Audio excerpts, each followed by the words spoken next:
আপনার সঙ্গে একটু দরকার ছিল। কি দরকার? আমি খুব গরিব মানুষ, তাই আমার বোনের বিয়ের জন্য কিছু সাহায্য চাইতে এসেছি। আমি তো একটু বেরোচ্ছি, আপনি অন্য সময় আসেন। কই গো, হইলো? হ্যাঁ হ্যাঁ আসছি।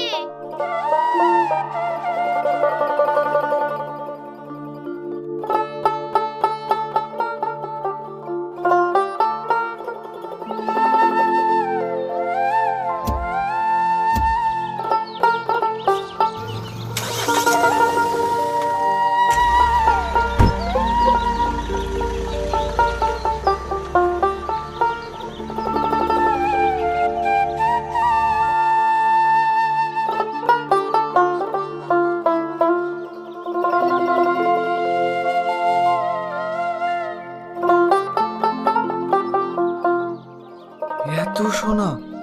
বাবু তো এটা ফেলে রেখে চলে গেল। এটা আমি বাবুকে কিভাবে দেব? না, বাবু আসার দামে এখানে অপেক্ষা করি।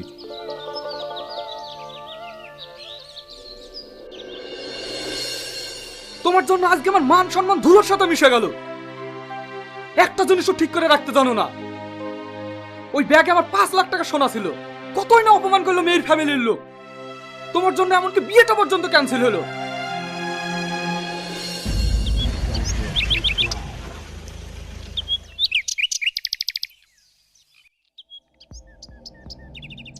বাবু, এখনো আপনারা জাননি? আপনাদেরকে বললাম না আপনারা অন্যদিন আসেন। এই ব্যাগটা আপনাদের পড়ে গিয়েছিল, এটা দেওয়ার জন্যই আপনাদের অপেক্ষায় বসেছিলাম। সরি, আমার কথা কিছু মনে করেন না। আমার মাথা ঠিক ছিল না। আপনার বোনের বিয়ে কবে? এখনো বিয়ে ঠিক হয়নি। গরিব মানুষ কিছু দিতে পারবো না বলে কোনো ছেলেই বিয়ে করতে রাজি হচ্ছে না। তাই আপনি কিছু সাহায্য করলে আমি আমার বোনের বিয়েটা দিতে পারবো। আচ্ছা ঠিক আছে, আপনি এখন যান, আমি কালকেই আপনাদের বাড়ি আসছি। আপনাকে অনেক ধন্যবাদ। চলো।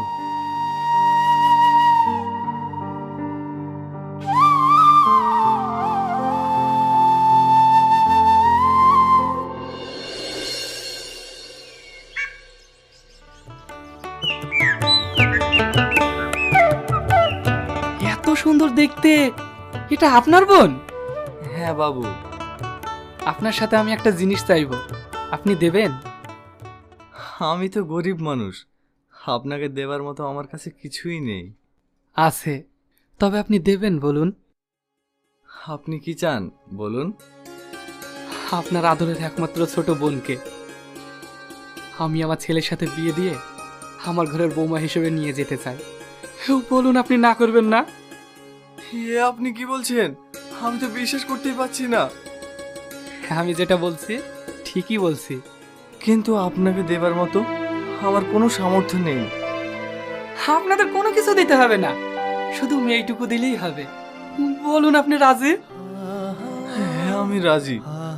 আমি কখনো ভাবিনি এই হতভাগী অত বড় বাড়ির বউ হয়ে যাবে। ভাই, তুই?